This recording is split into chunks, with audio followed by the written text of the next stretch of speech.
Hi, Lori.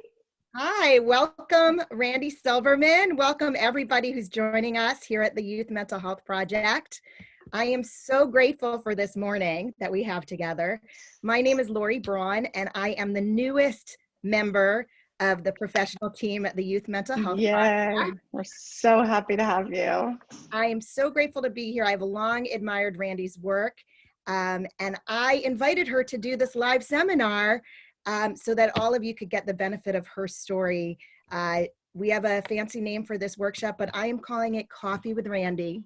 So Okay. get your coffee cup or your my coffee. In my case, get a pillow if you need it. Here is my Breathe I pillow. love your Breathe. I love your Breathe pillow. It's fantastic. Thank you. I need to be told to breathe. I don't always remember.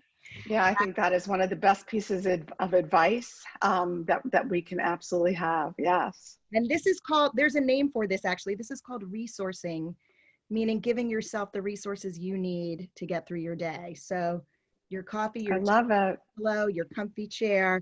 This is all part of mental health and the continuum of mental health, which Randi's going to tell us about. We're going to talk about. That's right. I'm very excited to be here. But I wanted to begin by holding up this DVD. I might be the only one who owns the actual DVD. I hope not. I hope not. I hope you're not the only one. Most people stream this online. I wanted to hold up the physical copy and just tell our community how meaningful this film is to all who watch it. But I also wanted to share my own story that I was working in a community that presented Randi's film as part of a workshop and Q&A. And I saw it with my husband at a time that was very difficult for our family.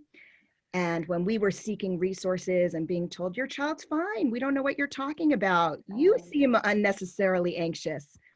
And we watched this film, and seeing Randi's story in No Letting Go was like looking in the mirror. And I want her to tell us all why she made this film, but I just want to say it was an act of bravery, personal bravery to make it. And I'm just going to read the blurb on the back in case you are new to the film and haven't seen it. No Letting Go. When a young boy begins to struggle with anxiety, depression, and a mood disorder, his mother goes on a desperate quest to help her middle son cope with life.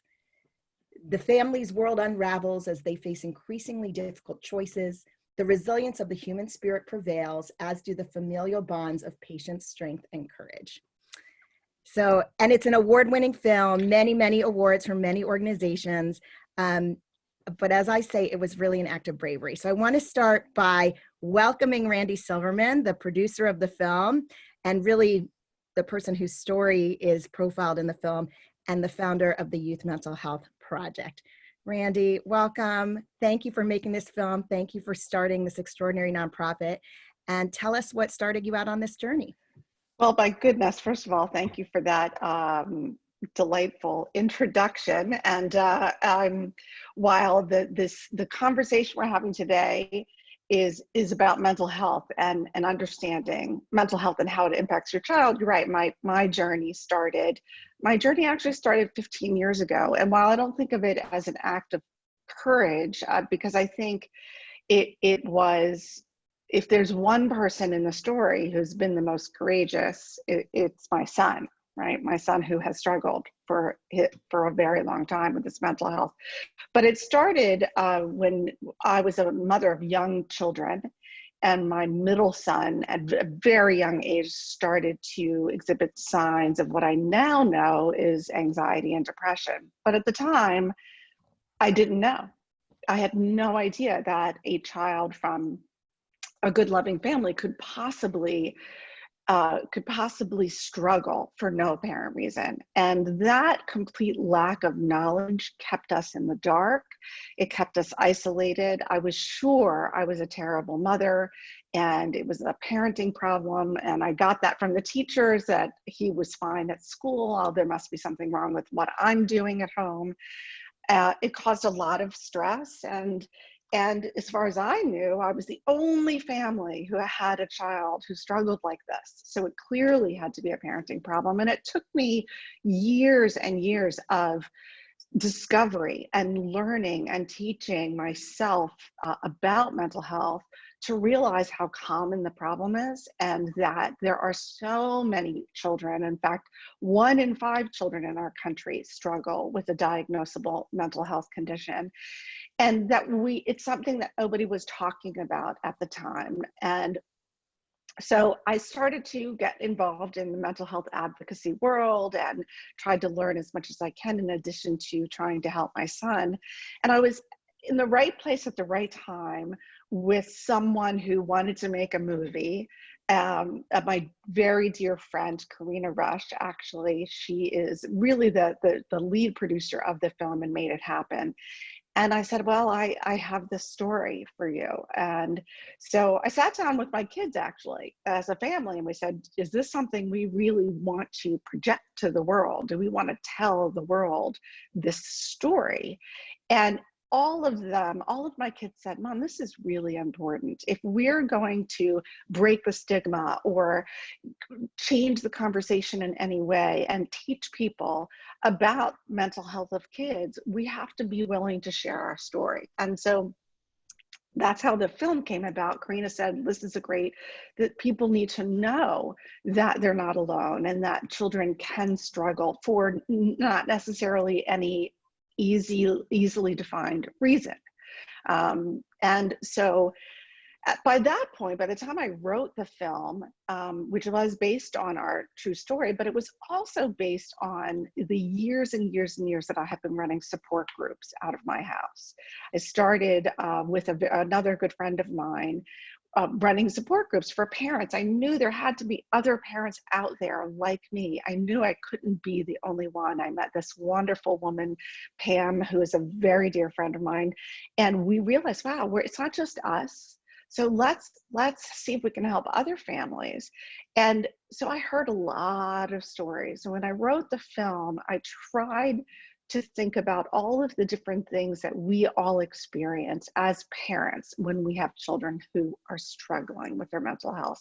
And so the film tries to depict not just my story, but stories that that are common, that the difficulty in finding help, the stress on the siblings, the stress on the marriage, the complications around education. How do you educate a child who is too depressed to get out of bed? My son was so depressed by the time he was 9 years old that he told me he didn't want to live anymore. And education was, almost an impossibility at that time. And so anyway, I wanted to share my story to increase the conversation, to change the conversation. And so that's how I started on that journey. Amazing. Thank you, Randi. I wrote down a bunch of important areas that the film focuses on and the organization focuses on: the difficulty finding help, support for siblings, the impact on a marriage, education, what happens when depression means your child can't get out of bed in the morning. Right. And I really believe that your bravery, your children's bravery for telling the story is starting to really change the conversation. I'm Thank you. really moved and troubled by this idea of blaming the mother, which is also how my own story started. Yes. It didn't matter how educated I was. It didn't matter how much I fought for support. It must have been me. I must have been doing something with discipline or with the structure in the home. And it was amazing how many years it took and doors banging down to get support. And frankly, the support we found was really through other families struggling in the same way we are. That's exactly right. Well, first of all, let's talk about blame and shame. I talk a lot, you hear the word stigma a lot. We don't, at the Youth Mental Health Project, and when I'm out in the world teaching workshops and trying to spread our message, we don't talk about stigma. And the reason is stigma is a really vague word, and it doesn't really capture, I think, the cultural problems around children's mental health. The problem is a cycle of blame, shame, misunderstanding, and silence. So we live in this hyper-parenting world where we are taught that our job as parents is to teach our children how to behave, right? To teach our children how to control themselves. And if we have a child who is not living up to the typical standards of behavior, then we assume it's our fault. We're very judgmental. We're such a judgmental society. I mean, we all are. We can't, it's just so ingrained in how we think about things. I mean, think about it. You go to a grocery store and there's a 2 or 3-year-old screaming on the floor wanting a candy bar. The first thing we do is look at that mom. Like, what's that mom doing? Oh, I would do it differently. We do. We're so judgmental. But part of it is this paradigm we have on parenting and how it's really our fault. And it's up to us to control our children. And so because of that, we have all of this blame and the shame. And then we isolate because we feel it must be our fault, whether we must be doing something wrong. And no offense, but that was confirmed to me by plenty of professionals I would go to and say, this is what's happening and I don't understand it. And they would say, sounds like you need to, get help for yourself because you're the problem. And here's the expert, and here's the book, and here's the thing you need to refer to. Right. And why aren't you doing it this way? And how many sticker charts, right? Like I never thought of sticker charts. Yeah, okay, I tried the sticker charts. It didn't really work and it was very difficult. So I believe it, rather than stigma when it comes to children's mental health, what we're talking about is how do we get out of this cycle and blame and shame? So my theory is the way to do it is with knowledge, right? The more we understand about mental health, the more we are able to break through that shame and blame. And it won't be until we can get through the blame and shame that we can get past all of the misunderstanding and the myths and the negativity about mental health and get out of this isolation that we all put ourselves in as parents who have kids who are struggling. So on our chat, someone wrote in, it must have been me. It must be me. I must be doing something wrong. And then must have been me. Believe it. And then we've done two things. We've started blaming ourselves and thinking something's wrong with us. And we are not getting support for the child who actually needs it.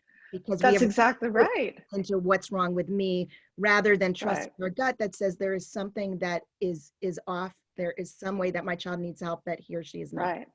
That's exactly right. I read a great article in the New York Times the other about mom blaming. Like we so blame, and no offense to dads, I'm sure dads do it too.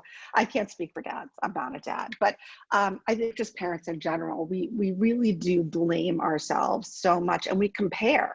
We compare ourselves to other families who look so good, especially now when we're all looking at social media and there's a mom baking homemade crackers and you think, oh my gosh, I don't have time to brush my hair. How is she, baking crackers? And we compare ourselves and it just makes us feel worse. But what we don't understand is there were plenty of people who would have looked at me and my family and thought everything was fine and not without knowing what was happening. It was so invisible for my child who was adorable and sweet and everyone loved him. And, when he started struggling with severe anxiety and depression and mood dysregulation,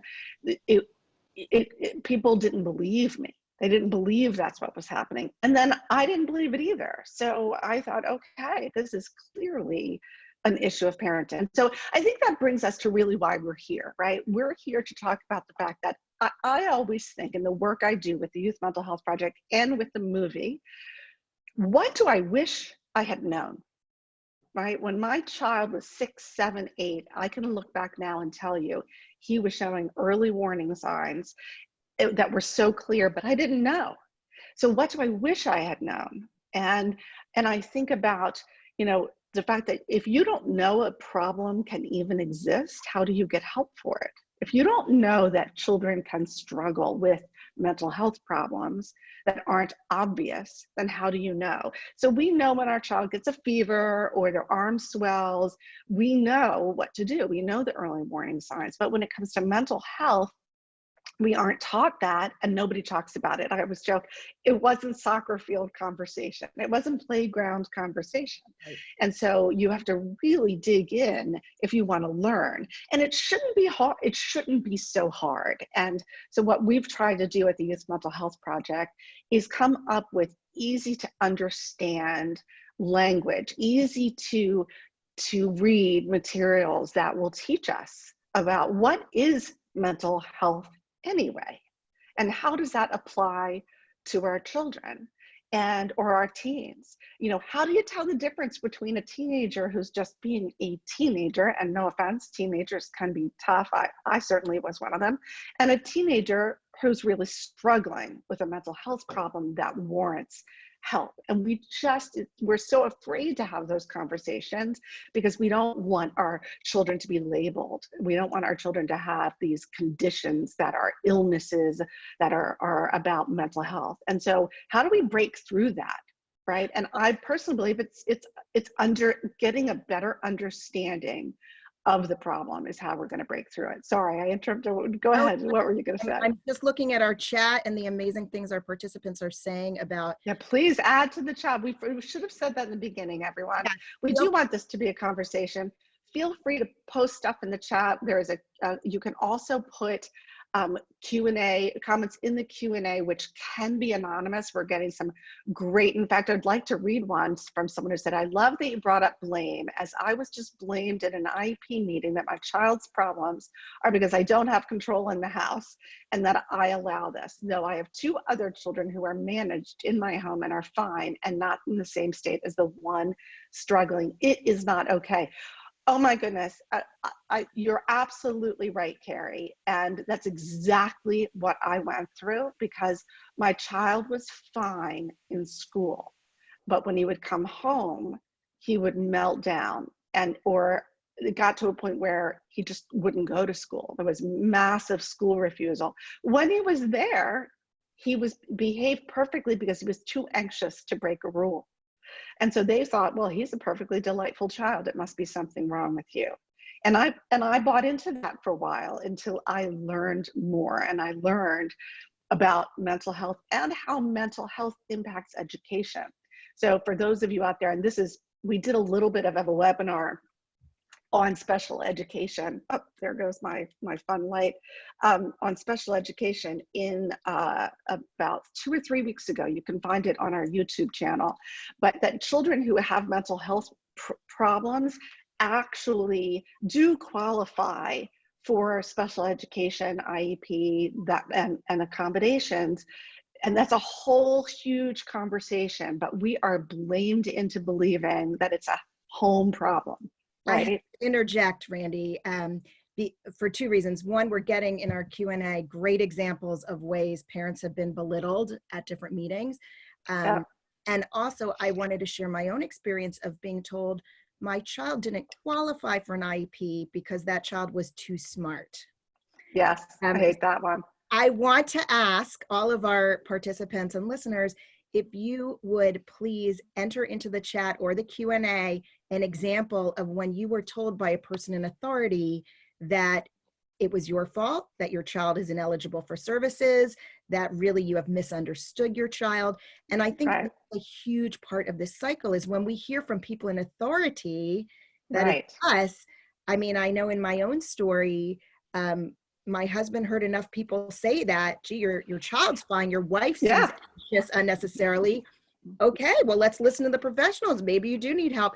And so there's something in the system that's really built in. It's not that we are hardwired to self-blame. We are seeking. Well, I think it's a cultural problem. And I get back to this issue of not understanding what mental health is. So I was angry for a lot of years because I went to the teachers as early as nursery school.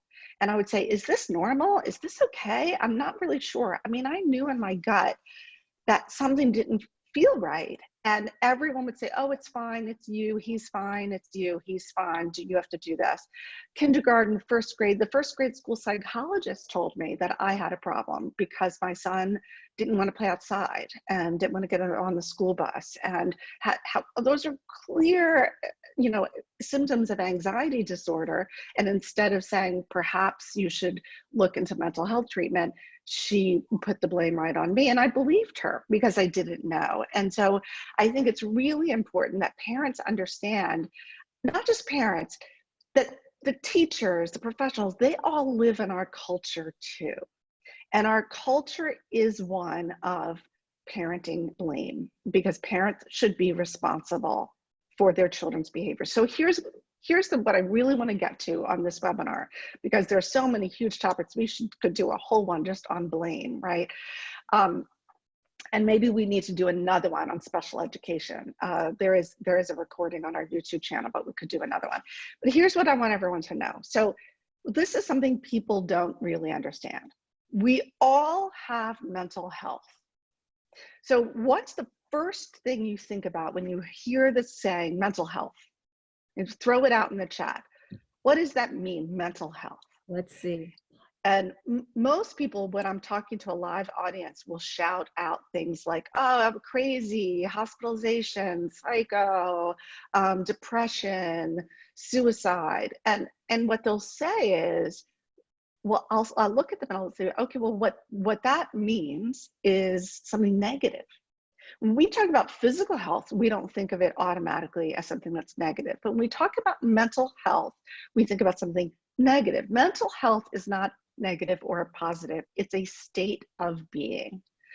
And we all have, you're born with mental health. And when our children are born and we take them home from the hospital, we don't expect them to have the same physical health every day of their lives, right? We know it's going to fluctuate. Sometimes they might get ear infections.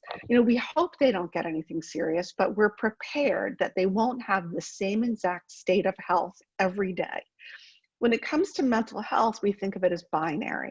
You either have mental health wellness or you have a mental illness. And that's just not true. Mental health is in constant fluctuation and changes all the time. Right now, what we're seeing is a massive state of change in the mental health of everyone, adults and children, during COVID and the pandemic. It has really increased the rates of anxiety and depression. And I believe we will see a full-blown mental health problem, way worse than before. But let me tell you some statistics for those of you who don't know. 1 out of 5 children before COVID struggled with a diagnosable mental health condition. It's almost 15 million children and 1 out of 4 adults. So we're talking about millions of people who struggle. The one thing people don't really understand is half of all lifetime cases of diagnosable mental health disorders start before the age of 14 years old. So if we think, well, we won't address this until they're teenagers, we're missing such an important time of early intervention and to help them strengthen. Repeat that number again. 1/2? Half, 50% of all lifetime cases of mental health disorders, of which there are millions and millions and millions of adult cases. Mental health disorders are more common than heart disease, lung disease, and cancer combined. Half of those begin before the age of 14 years old. Okay. My son was diagnosed with bipolar disorder when he was 9 years old. Wow. That happens, yeah. I want to jump in because I'm realizing a pattern. I'm thinking about, for those of you familiar with the autism community or have someone in your life with autism, there is a story that mothers of children with autism, right, were working used very to be refrigerators, right? Yeah, they were working very hard to get this diagnosed as a real condition, and they were told by professionals that this is not a real condition, that it is caused by refrigerated mothers, meaning cold-hearted moms. And at the very first conference to address this as a true medical question, the name tags were shaped like refrigerators. So these moms were taking back the language and that's really interesting. Behind it. Autism Speaks has done an amazing job at bringing that conversation out into the open. And I think also about early intervention and how people didn't acknowledge autism as a thing. And now every doctor has you fill out a form with the early signs of autism. That's right. And doctors are on your side, and nobody is telling a mom that they have autism. And I am wondering, Randi, out loud, when is this going to happen for mental health? When are we going to walk in for our 1-year-old appointment and be asked, does your child feel afraid of the wind? Is there anything concerning you about how your child reacts? I've been working on this topic for 15 years, and and it's been a really slow struggle to get people to really want to talk about it. Sadly, I think the silver lining in the pandemic is people are really aware now that our children's mental health is suffering. And that children can struggle with their mental health regardless, which is the truth. And here, let's get back to mental health 101. The truth is, because we all have mental health and we all live in various states of wellness or illness or anything in between, our mental health is going to fluctuate. Sometimes that means you get a diagnosis. Sometimes you have a disorder. Sometimes you can manage that disorder, and some disorders really can be temporary, right? You can have a temporary period of anxiety. Cognitive behavioral therapy is wonderful for certain kinds of anxiety disorders. There are a lot of things you can do and then be better. And then sometimes you are diagnosed with a disorder that maybe will be a chronic lifelong disorder, but it's the same as physical health. You get diagnosed with diabetes and you know for the rest of your life you have to manage diabetes. But having a disorder doesn't necessarily make you ill, right? It's the term illness that's really the problem. So people say, well, we have to talk about mental illness. Frankly, I'm kind of tired of talking about mental illness. Illness isn't always it doesn't mean that because you have a mental health disorder or a diagnosis doesn't necessarily make you ill, right? It doesn't. You can be ill. My son at one point was very ill. So I'm not saying you shouldn't use the term illness ever, but you should use the term illness when you're talking about illness. So what is illness? Illness, whether it's physical or mental, is defined by how you're functioning in the world, right? So we have three major spheres of life for children. There are three major spheres of life: are their social world, their academic world, and then their home life. You know, how are they taking care of themselves? How are they at home? How are they with their parents, their siblings? Do they take showers? Do they brush their teeth, right? Say those three things again, Randi. So it's three things. There are three spheres, major spheres of life. There is our social sphere of life. How are our relationships? Do we have friends? Can we be out in the world talking to other people? There's our work life, or for children, it's their academic life, their school life. Can they do the work that is required of them, whether that's as a professional who's working or a student who's working at schoolwork?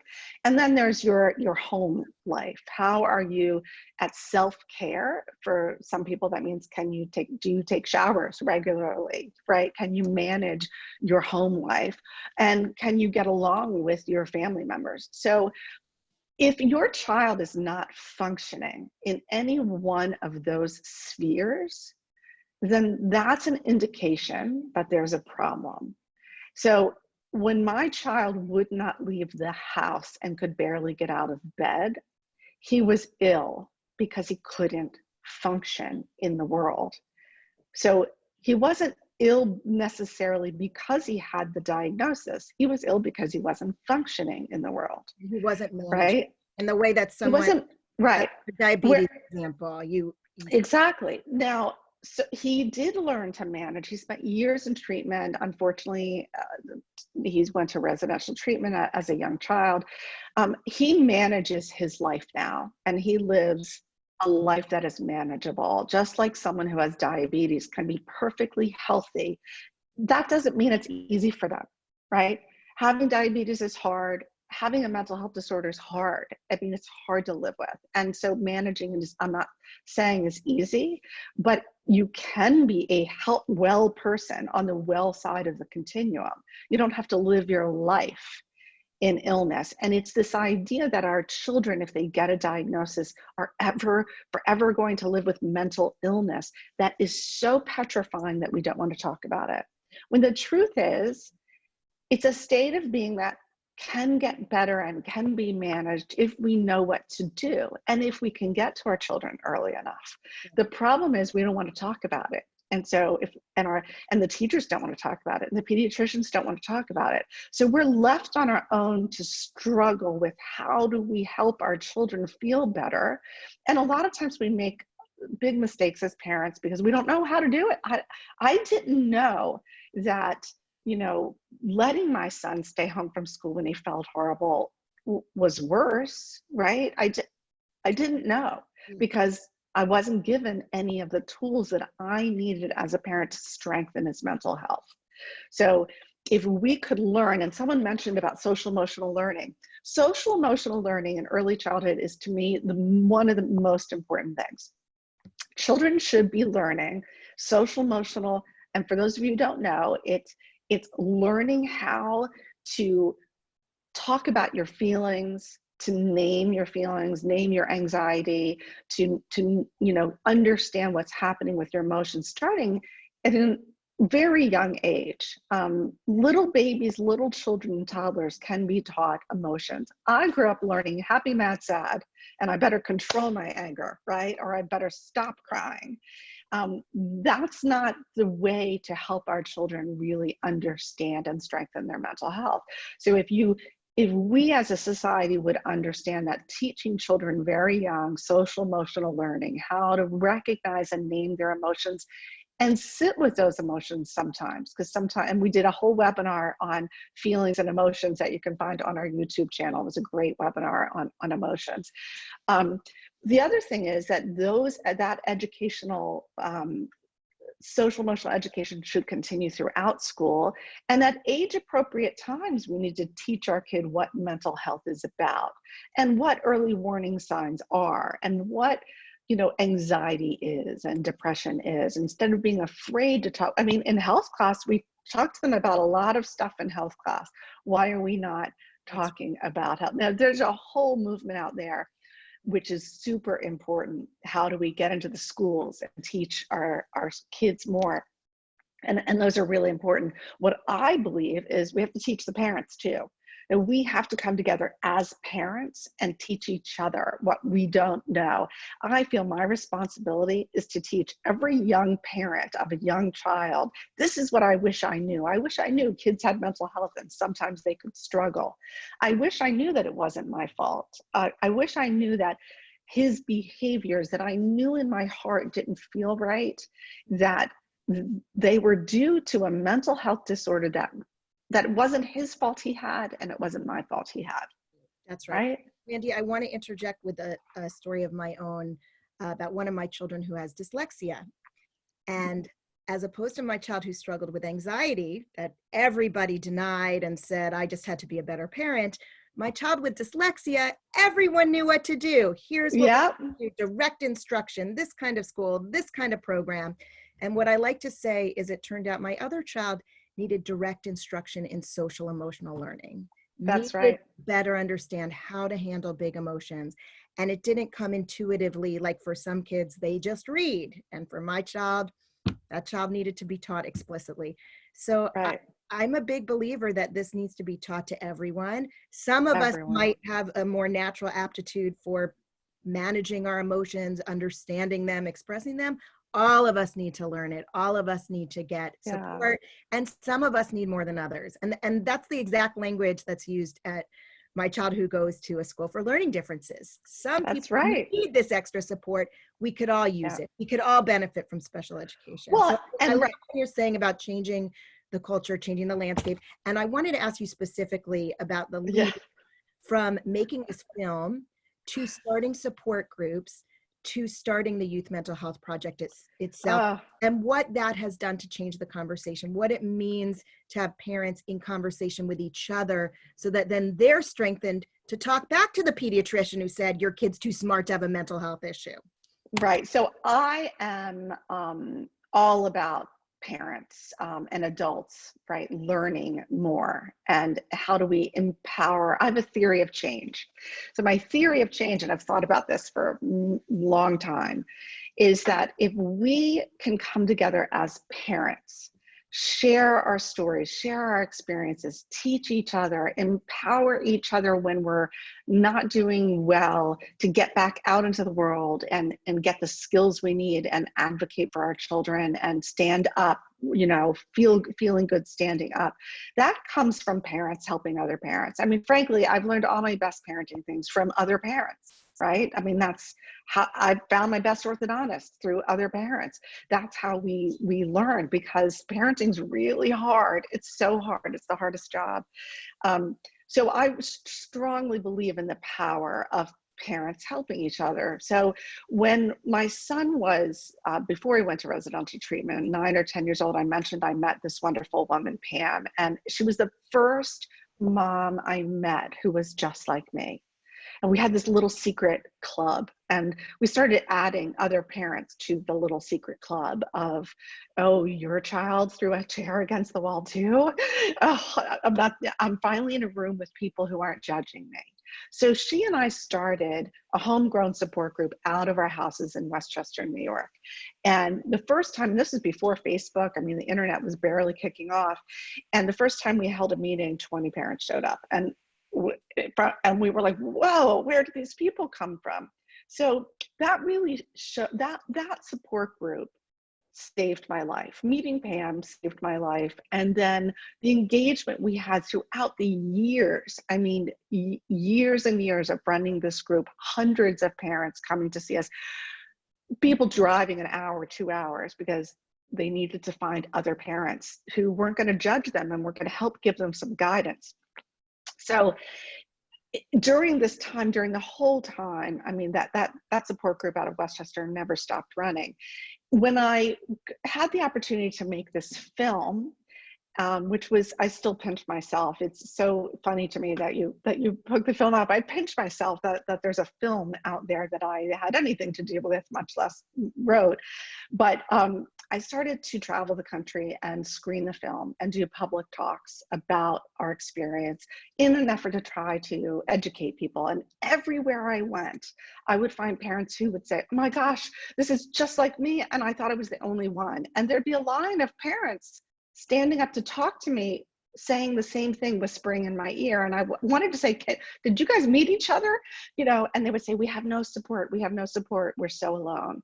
And that's when I thought, you know, we really need to do something about this. So I started the Youth Mental Health Project. I founded the Youth Mental Health Project because I really felt that the other amazing not-for-profits out there in the space of mental health, there are a lot of great ones, weren't really focusing on children and how to help children and parents. And I really felt that was just a hole, and unnecessarily, that again, if we don't start talking about our kids, we're never going to get ahead of crisis intervention. You know, if we don't start strengthening our children's mental health, we're never going to get ahead of the mental health problems that we're having and the crisis that we're having. So anyway, we started the Youth Mental Health Project to be an educational tool, an awareness tool, to use the movie. And when it dawned on me, you know, why you can find support groups for anything. I mean, AA is in every community. You can find breast cancer. I am a breast cancer survivor. So spoiler alert for those of you who haven't seen the movie yet. You can find those support groups, but you cannot find your people when you're a parent and you're struggling. And that's when we developed the Parent Support Network, which is a program of the Youth Mental Health Project. I took all of my years of experience with my friend Pam running this support group and all that I knew about other peer-to-peer models of support, AA including, and thought, how can we develop a program that's replicable, that's scalable, that can bring parents together, where we can all say, oh my gosh, I was blamed too. How do we get beyond that? And we empower them. So we did launch the Parent Support Network about 1.5 years ago. I guess it'll be 2 years in October. So about 1.5 years ago. And can you talk about the support networks that were local and in person, and what has transpired this time? So we had 9 locations up and running in 5 different states in a year of our launch. New Jersey, Connecticut, New York, Texas and Oregon, and we were about to launch in Manhattan and California when COVID hit. We also have Michigan and Pennsylvania in the wings. And when COVID hit, we had to quickly go virtual, which we did immediately. And so we've been running, we started a national virtual support group to try to embrace parents from all over the country. Our parent support meetings from the parent support group in our original locations were in-person, confidential, peer-to-peer, run by parents, for parents. And parents, by the way, our guardians, you know, sometimes grandparents, aunts and uncles. Parents, you don't have to be biological parent. And so it was originally in person, and there's just such strength to be gained from being in a room with other parents. But we had to go virtual. So now we are running virtual meetings, national virtual meetings every week, and multiple meetings throughout the country.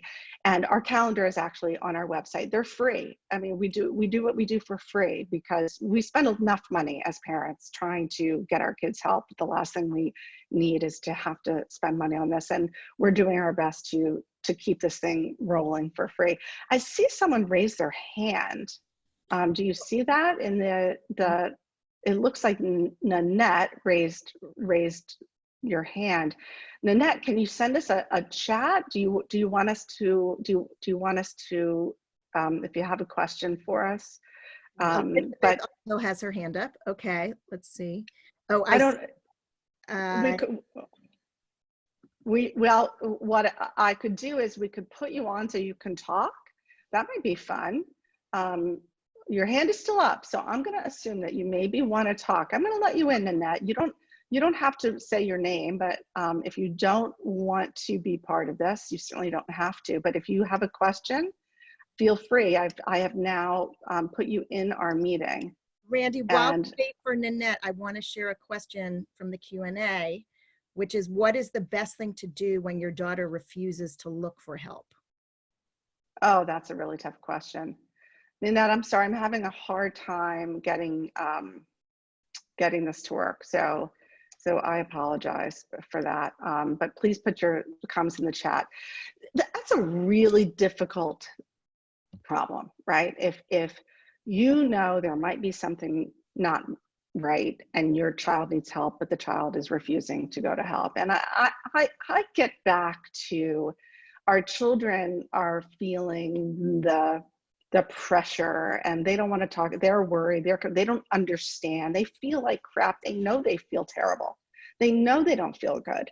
But it's sometimes because they're not feeling well and they don't understand what's happening, it's easier for them to blame. I don't know how many of you out there, your children have told you it's your fault, that you've done something wrong, it's the teacher's fault, or it's the other kid's fault. I mean, it's always somebody else's fault, right?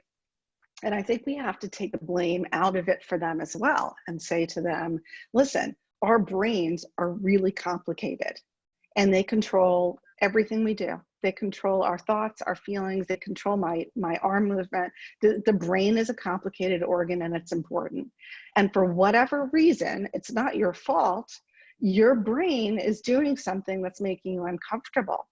And so is there a way what we can explore together, finding a professional who could help us figure this out? Because I don't like to see you so uncomfortable, right? And if you had a fever, we'd figure it out.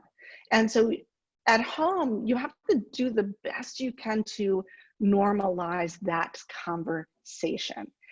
It's hard when your child's being irrational. I'm going to be doing a webinar. It's not on June. In 2 weeks, I'm doing a webinar, keep an eye out for it, on how to deal with unreasonable and irrational children and teenagers and young adults, because it's hard to rationalize with our children when they're not being rational, because when they're not doing well, when they're overly anxious or depressed or they have mood issues, when we're trying to rationalize with them, and it's almost always the worst thing you can do, because you can't rationalize with someone it's like telling someone who has asthma, who's having an asthma attack, to breathe better. You know, if they could breathe better, they would breathe better. They can't, they have asthma, that's why they're not breathing better. And so we have to learn completely new skills to deal with children who are struggling with oh, someone just said, the more you talk, the worse it gets. 100%. Sometimes you make it worse. I had to learn tricks. I spent a lot of years, and we could do a whole webinar on that too. Things like talking more slowly and saying fewer words. And I did doing that on purpose. Kids aren't processing when they're in the middle of an emotional upset or dysregulation. They cannot process. They cannot keep up with us in how they're processing things. That usually is the worst time to try to talk to them. And it's certainly the worst time to say, you need to go get help. No way is that going to help get them there. It's when who said the brain actually needs to reset itself, that if a child's in the middle of a meltdown, it could take up to an hour for it to get to a place of stasis where you can actually begin a conversation. That's exactly right. And then often mom is the worst person to talk to because, as someone wrote in the chat, we're safe to blame, right? It was really absolutely. So absolutely. I found that having one other adult who is not you, whether you're a professional, a teacher, a therapist, a safe person who your child connects to, is so significant, because sometimes you yourself are the trigger because you're the safe place. Right. And not because it's our fault, not because we're doing anything wrong. I do believe our kids generally feel safest with us, and that's why they react the way they do. Carrie just wrote in that she found approaching with small conversations are better. And I think that's absolutely correct. And someone else said they don't feel comfortable with another person. Right. But they don't know that, right? They assume they're going to be uncomfortable, and let me say two things. If someone is not willing to engage in treatment, and there are lots of different kinds of treatment, it's not always talk therapy. I mean, there are skill-based treatments that our children can learn skills to manage their upset, their emotions, right? But if they're not going to engage, you're right, it's a waste of money. They'll stay silent, they'll lie, and it's a waste of time and money. The best we can do is provide them with information and language to help them realize this is not any different than if you had COVID, right? It's not any different than if you had a medical condition, and it's something to be ashamed of, and it's not your fault. I don't blame you. It's nobody's fault. And we all could learn tricks and tools for managing our emotions. Now is the perfect time to model that for our kids. We're all struggling right now. We need to model whatever it is: meditation, mindfulness, talking to other people about how we're feeling. Don't act like everything's okay when everything's not okay.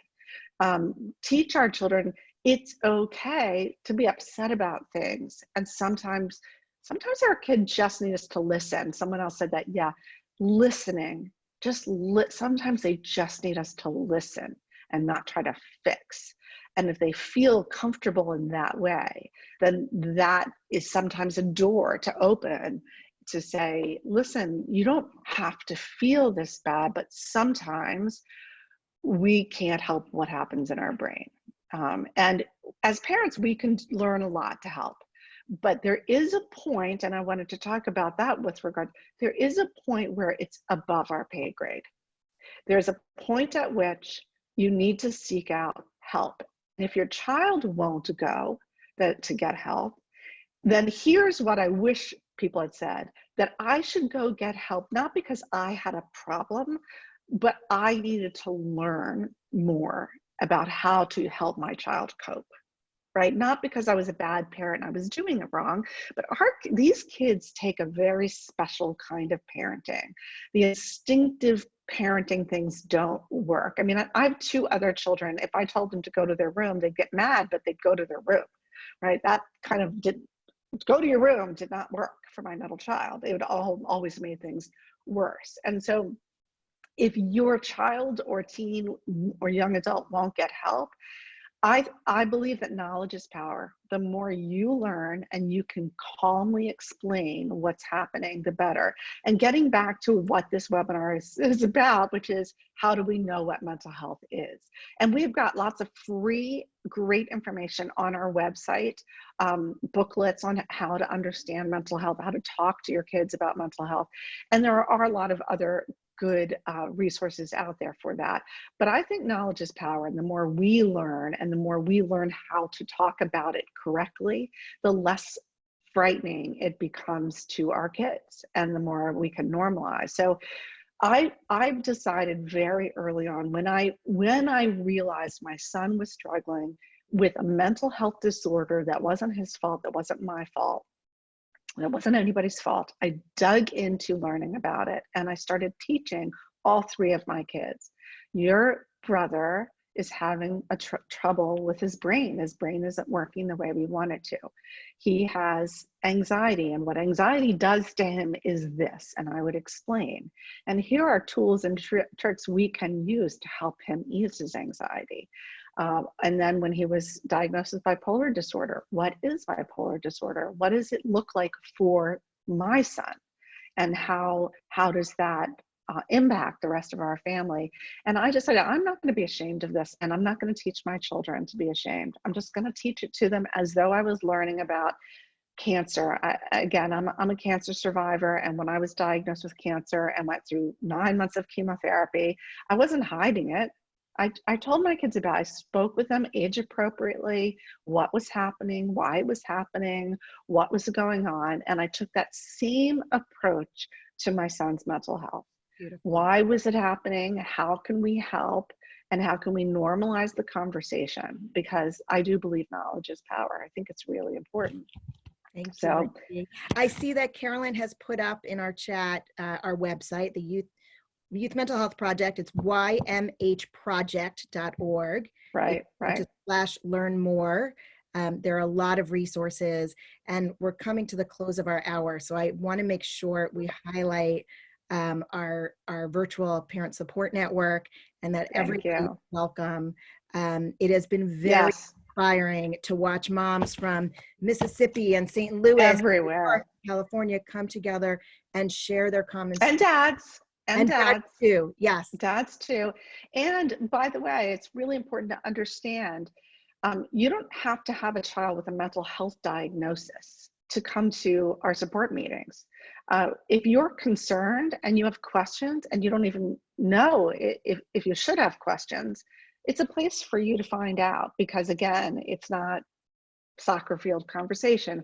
We want to provide a place for parents who just are concerned. And that's okay. So don't feel like, well, my child isn't too, doesn't have terrible problems. Well, talk it out with us and let's find out. And if it's not right for you, you'll know. Huge shift in the world right now, where we are all faced with mental health challenges, living at home. That's right. Our worlds have been upended. So this space is for everyone. Everyone, right? Because we're all concerned about our children's mental health. Yeah. We know is on a continuum and isn't good or bad. It just is. Right. So thank you. I want to thank you for this extraordinary film, for creating this extraordinary nonprofit organization where we can together, learn from each other, their stories. And as someone said in the chat, yell from the rooftops, the importance. Yell from the rooftop, right. And join our movement together as parents. We can change the way things are done. We can, but we need to work together as parents to fight for each other, to stand up for each other, to teach each other how to advocate for our kids at the IEP. I had a long message this morning from someone who wanted to know, how do we advocate for our kid who needs a residential treatment center, and then no one believes us or the school won't help us. So there's so many conversations we want to have. We have a lot of other webinars coming up. We didn't dive into tips and tools and parenting things specifically today, but we are doing more of that in each of these webinars. So please continue to join us. If you have any ideas for our webinars, more discussions you'd like to see us put on the table, or experts you'd like us to chat with, please send us an email. You can get in touch with us through our website or info@ymhproject.org.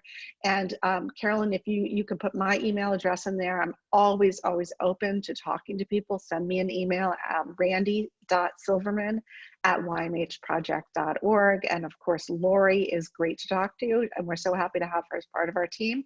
Join us at our movement, and join us again at our next webinar. Thank you so much for having us. We hope that we'll see some of you in our Parent Support Network discussions.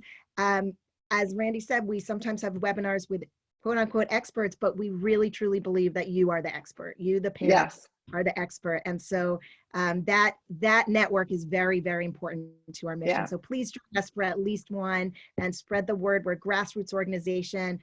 A lot of our work is done by word of mouth. So please spread the good word. Everything is free.